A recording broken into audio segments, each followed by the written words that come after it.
You're, a little swollen. Is it bad? I think she looks fantastic. Hello guys, narito na ang Tagalog breakdown ng episode 3 ng Marvel's Agatha All Along. Ano-ano kaya mga natatagong detalye at sekreto ang nalagpasan mo dito?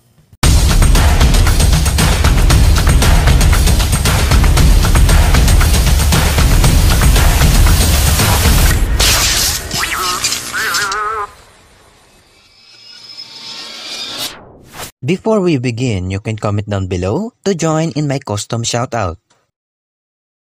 Alam niyo ba ang buong palabas na ito ay halos binase sa The Wizard of Oz? At sa pelikula ito, mayroon ding witch na gumaganap.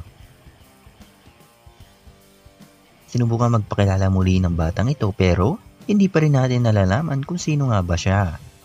Pinanggit nilang may sigil o sumpa ang batang ito at misteryoso pa rin kung sino may gawa nito.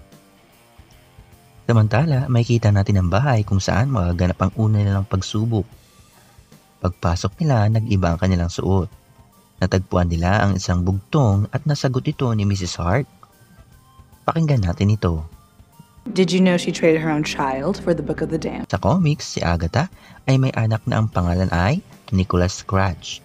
At makikita rin natin ang ilan sa mga kagamitan niya sa episode 2. At siya ay isa sa mga makapangyarihang witch. May kinig din natin ito. Or an agent of Mephisto? Si Mephisto ay ang makapangyarihang demonyo sa MCU.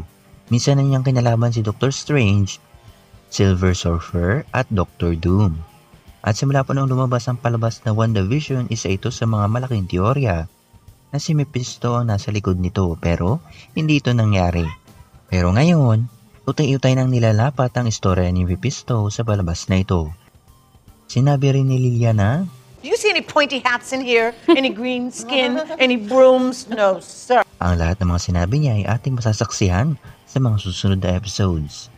Matapos nilang inumin ng alak na maga ang kanilang mga mukha. Sinundan ito ng mga hallucination. Wanda, I'm begging you. Let him breathe. Nangangahulog ang nakita niya ang pagkamatay ng kanyang asawa mula sa WandaVision. At isa-isa na silang nag-hallucinate. Nakita ni Lilia ang kamatayan, nakita ni Alice ang kanyang ina na si Lorna Wu, at ang hallucination ni Jennifer ay ang pagkalunod. At fun fact, ang kapangyarihan ni Jennifer ay nagmula sa isang witch mula sa Atlantis.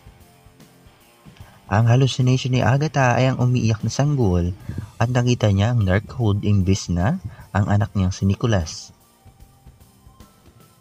Mapapansin natin sa pagtakas nila, tila matigas na ang katawan ni Sharon. At sa huli, siya pala ay patay na. Isa ako sa naniniwala na hindi pa patay si Mrs. Hart.